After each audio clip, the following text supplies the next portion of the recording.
ஆண்டவரும் உலக இரட்சகருமாகிய இயேசு கிறிஸ்துவின் இனிய நாமத்தில் யாவருக்கும் என் அன்பின் வாழ்த்துக்கள். அன்பானவர்களே, கர்த்தராகிய இயேசு கிறிஸ்துவை நம்பி கீழ்ப்படிந்து அவரிடம் நாம் சரணடையும் போது நமக்கு ஆறுதல் தரும் தேவனாக அவர் இருக்கிறார்.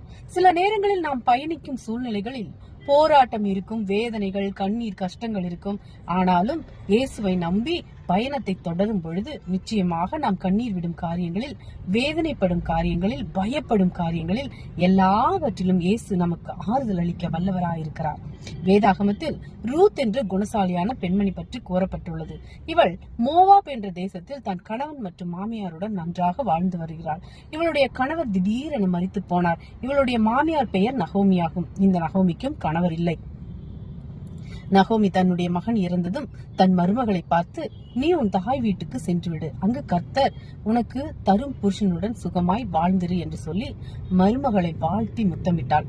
அப்பொழுது ரூத் சத்தமிட்டு அழுது அவளை பார்த்து, உன் கூடவே நானும் வருவேன் என்றாள்.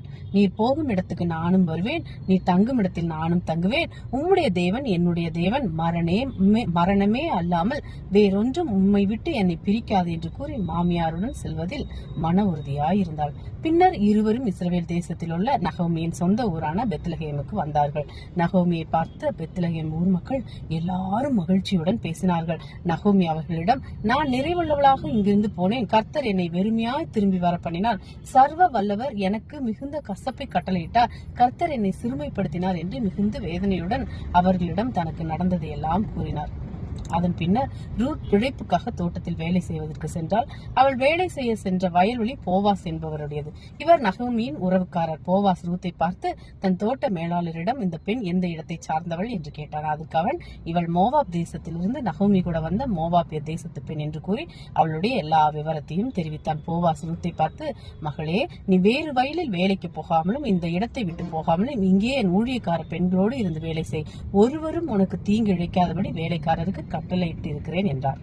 அப்பொழுது ரூத் தரையிலே முகம் குப்புற விழுந்து வணங்கி, நான் அந்நிய தேசத்தவளா இருக்க நீர் என்னை விசாரிக்கும்படி எனக்கு எதனால் உம்முடைய கண்களில் தயை கிடைத்தது என்றார். அதற்கு போவாஸ், உன் புருஷன் மரணம் அடைந்த பின் நீ உன் மாமியாருக்காக செய்ததும், நீ உன் தகப்பனையும் உன் தாயையும் உன் சொந்த தேசத்தையும் விட்டு முன்பின் அறியாத ஜனங்கள் இடத்தில் வந்ததெல்லாம் எனக்கு விவரமாய் தெரிவிக்கப்பட்டது. உன் செய்கைக்கு தக்க பலனை கர்த்தர் உனக்கு கட்டளையிடுவார். இஸ்ரவேலின் தேவனாகிய கர்த்தருடைய செட்டைகளின் கீழ் அடைக்கலமாய் வந்த உனக்கு அவராலே நிறைவான பலன் கிடைப்பதாக என்றார். பின்னர் போவாஸ் தன்னுடைய வாழ்க்கை துணையாக இந்த குணசாலியான ரூத்தை தெரிந்து கொண்டார். இவர்களுடைய வம்சத்தில் தான் இஸ்ரவேலின் மிகப்பெரிய ராஜாவான தாவீது ராஜா பிறந்தார். எல்லாவற்றுக்கும் மேலாக இந்த வம்சத்தில் தான் இயேசு கிறிஸ்துவும் இந்த உலகத்தில் பிறந்தார். என்ன ஒரு ஆனந்தம் பாருங்கள் தேவனுடைய பிள்ளைகளே. இந்த வேதாகம சம்பவத்தில் ஏராளமான காரியங்களை நாம் பார்க்கிறோம்.